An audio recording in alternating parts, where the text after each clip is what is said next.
Vin et rugby font bon ménage. À l'approche de la Coupe du Monde, leur idylle s'étale de plus en plus au grand jour, comme on a pu le voir en juin dernier dans les allées du salon Vinexpo à Bordeaux. Bien des stands se renvoyaient le ballon ovale. À commencer par celui des vins de Bergerac, dont les producteurs s'affichaient tels des joueurs de rugby, vêtus de polos noirs floqués au nom de leur domaine. Parallèlement, de grands noms du 15 de France ont fait leur apparition sur des étiquettes de vin. Si l'entraîneur Bernard Laporte a montré la voie, quelques joueurs ont transformé l'essai.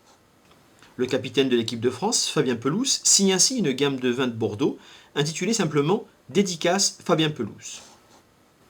Yannick Josion appose lui sa signature sur un assortiment de vins de Gaillac de la cave La Bastide. Quant à Thomas Castaignède, grand absent de la sélection pour le mondial, il s'associe à la cave de Fronton, près de Toulouse, pour la commercialisation d'un rouge et d'un rosé en AOC Fronton, deux vins signés Terre d'Ovalie. Dans les magasins où ces produits sont vendus, un jeu concours permet aux consommateurs de gagner un ballon dédicacé de la main du joueur. Remporté cette année par les Parisiens du Stade français, le bouclier de Brennus orne un vin de Bergerac produit par le groupement de producteurs Univitis. Mais c'est un tout autre trophée qui mobilise désormais les joueurs du 15 de France, la Coupe Webb-Ellis, récompense suprême de la Coupe du Monde de rugby.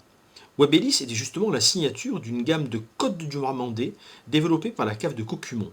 Ces vins se revendiquent vins des amis du rugby et des troisièmes mi-temps. Enfin, ultime référence au rugby et à son ballon si caractéristique, ce bag-in-box ou fontaine à vin de 3 litres, en forme de ballon ovale, mis en avant sur le pavillon des vins de Pays d'Oc. Décidément, le pack français a bien du talent. Le 19 juin dernier, alors que le salon Vinexpo battait son plein, un événement est venu marquer l'actualité commune du vin et du rugby. Bernard Laporte venait en effet d'être nommé secrétaire d'État au sport. Cette nomination, tant attendue par l'entraîneur de l'équipe de France, ne prendra effet qu'à l'issue de la Coupe du Monde de rugby. Qu'adviendra-t-il alors de ce rôle d'ambassadeur du vin que Bernard Laporte mène à bien depuis 2002 aux côtés de la société Producta? C'est ce que nous avons cherché à savoir le jour même en interrogeant Michel Delpont, directeur commercial de Producta. Je savais qu'il avait de bonnes relations avec M. Sarkozy et effectivement, j'en avais entendu parler depuis quelques mois. Je m'attendais à ce qu'il soit secrétaire d'État. Ah mais nous sommes très honorés, puisque ça fait déjà plusieurs années que nous travaillons avec Bernard Laporte, c'est pas nouveau. Nous avons commencé avec les vins de Gaillac, puisque c'est un enfant de Gaillac. Du pays. Et puis récemment d'ailleurs en Bordeaux, puisqu'également il a été champion de France de Bordeaux-Bègles en 91. Pour Producta, ce partenariat avec Bernard Laporte est intéressant à plus d'un titre. C'est une façon aussi d'avancer malgré la loi E20, de commercialiser leurs productions françaises en France et à l'étranger. C'est une activité qui va maintenant dépasser les 500 000 bouteilles,